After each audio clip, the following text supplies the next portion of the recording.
অসম মেঘালয় সীমান্তত অসম মেঘালয়ৰ যিখিনি অসমৰ পৰা কেব চালক যিসকল যে এটা ঘটনা সংঘটিত হৈছে আৰু এইটো ৰিপিটেডলি হৈ থকা দেখা গৈছে।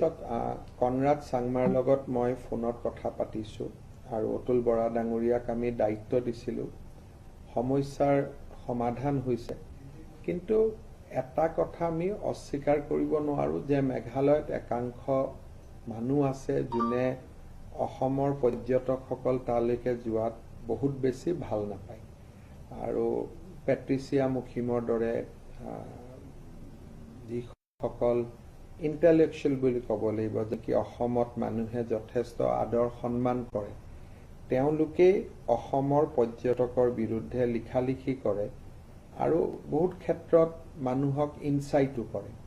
কিন্তু তাৰ বিপৰীতে আৰু এচাম মানুহ আছে যোনে অসমীয়া মানুহক ভাল পায়, অসমীয়া মানুহক আদৰি লয়।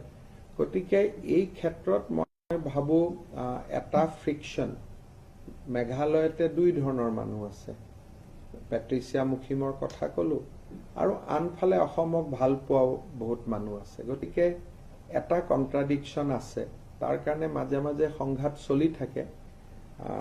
শ্বিলং আমাৰ অসমতে আছিল, ৰাজধানী আছিল, আমাৰ মানুহে শ্বিলঙত গৈ ভাল পায়। কিন্তু মই ভাবোঁ যে লাহে লাহে আমি পৰ্যটকৰ কাৰণে ডিফু, হাফলং, উমৰাংচু এই ধৰণৰ অসমৰ যিবিলাক বহুত ধুনীয়া জেগা, এই স্থানবিলাকো আমি ডেভেলপ কৰিব লাগে। আৰু আমাৰ যিসকলে পৰ্যটন খণ্ডত কাম কৰে তেওঁলোকে আমাৰ অসমৰ পৰ্যটন ক্ষেত্ৰখন আগবঢ়াই নিয়াৰ প্ৰচেষ্টা কৰিব লাগে।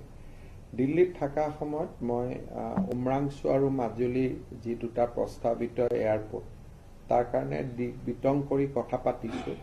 মই ভাবোঁ যে মোৰ কাৰ্যকালত এই দুখন এয়াৰপৰ্টো হৈ যাব আৰু লাহে লাহে তেতিয়া মই ভাবোঁ যে উমৰাংচুৱে পৰ্যটনৰ দিশত শ্বিলঙক প্ৰতিযোগিতা দিব পাৰিব।